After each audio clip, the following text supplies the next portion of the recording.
नमस्कार साथियों, आज का ये वीडियो सिर्फ एक खबर नहीं है, ये उम्मीद की वो किरण है जो लाखों ईपीएस पेंशनधारकों के दिलों को राहत देती है।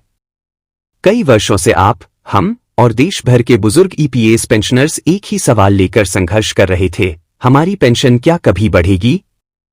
और आज जब कुछ ठोस कदम सामने आ रहे हैं तो कहना गलत नहीं होगा, अब मुस्कान लौटने लगी है। आइए जानते हैं विस्तार से कि क्या बदला है, क्या आगे हो सकता है और इसका आप पर क्या प्रभाव पड़ेगा। पेंशन सिस्टम का संक्षिप्त परिचय। सबसे पहले एक नजर ईपीएस पेंशन की मूल रूपरेखा पर डालते हैं। ईपीएस यानी एम्प्लॉइज पेंशन स्कीम 1995 में शुरू हुई थी। इसका मकसद था रिटायरमेंट के बाद श्रमिकों को एक निश्चित मासिक पेंशन देना। इस स्कीम के तहत पेंशन की राशि कर्मचारी की सेवा अवधि और अंतिम वेतन पर आधारित होती है। लेकिन वर्षों से शिकायतें आती रहीं कि पेंशन बहुत कम है, कई बार तो 1000 रुपए से भी कम मिल रहे हैं। ईपीएस पेंशन धारकों ने कई बार अपनी बात सरकार तक पहुंचाई। कहीं धरने हुए, कहीं ज्ञापन सौंपे गए और कई बार न्यायालयों तक भी बात पहुंची। 78 लाख से ज्यादा पेंशनर्स की एक ही मांग थी, न्यायपूर्ण पेंशन और स्वास्थ्य सुविधाएं हाल में।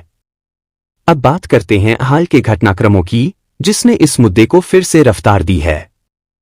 एक ईपीएफओ और सीबीटी की बैठकें। हाल की बैठकों में न्यूनतम पेंशन बढ़ाने पर से चर्चा हुई है। 7,500 रुपए न्यूनतम पेंशन की सिफारिश। कई समितियों ने 1,000 रुपए की जगह 7,500 रुपए पेंशन की सिफारिश की है। 3 मुफ्त मेडिकल सुविधा। वरिष्ठ नागरिकों के लिए सरकारी अस्पतालों में विशेष सुविधा देने की बात चल रही है। 4 महंगाई भत्ता को पेंशन से जोड़ने की मांग, जिससे बढ़ती महंगाई से पेंशनर्स को राहत मिल सके। हालिया सकारात्मक संकेत। दोस्तों, एक नई उम्मीद तब जगी जब सरकार ने संकेत दिए कि ईपीएस पेंशन पर व्यवस्थित समाधान लाया जाएगा।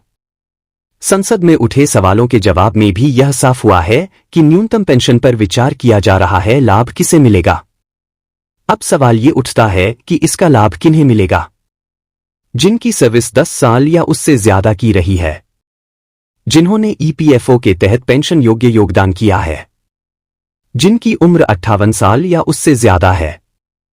इसके अलावा विधवा पेंशन, दिव्यांग पेंशन और बच्चों को मिलने वाली पारिवारिक पेंशन में भी संभावित वृद्धि की बात कही जा रही है।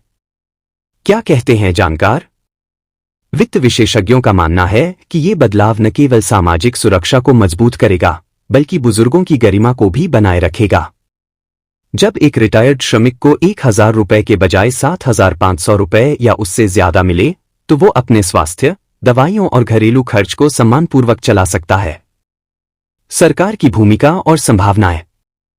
सरकार पर दबाव है, लेकिन साथ ही उसका रुख भी अब पहले से ज्यादा संवेदनशील दिख रहा है।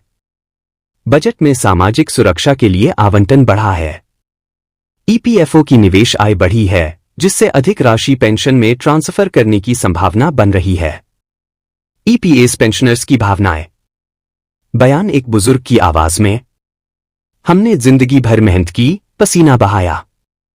अब सरकार अगर हमें सम्मान से जीने की सुविधा दे रही है तो हम उसका स्वागत करते हैं। अगले कदम क्या? तो दोस्तों, अब सबसे बड़ा सवाल आगे क्या? एक, सरकार से जल्द ही औपचारिक घोषणा की उम्मीद। 2, सीबीटी की अगली बैठक में यह प्रस्ताव पास हो सकता है। 3, अगर मंजूरी मिलती है तो एक तय तारीख से नई पेंशन लागू होगी। 4, साथ ही डिजिटल माध्यम से आवेदन की प्रक्रिया को और आसान किया जा सकता है। क्या करें ईपीएस पेंशनर्स? आप सभी ईपीएस पेंशनधारकों से निवेदन है, अपने दस्तावेज अपडेट रखें। ईपीएफओ पोर्टल पर रजिस्ट्रेशन और केवाईसी अवश्य पूरा करें। जानकारी के लिए ईपीएफओ की आधिकारिक वेबसाइट ही देखें। ईपीएस पेंशनर्स ने लंबा सफर तय किया है, धैर्य, संघर्ष और उम्मीद का। अब जब सरकार की ओर से सकारात्मक कदम दिख रहे हैं तो एक बात जरूर कही जा सकती है, इंतजार का फल मीठा होता है। अगर आपको ये वीडियो अच्छा लगा हो, इस वीडियो को जरूर लाइक करें, शेयर करें और हमारे चैनल को सब्सक्राइब करें।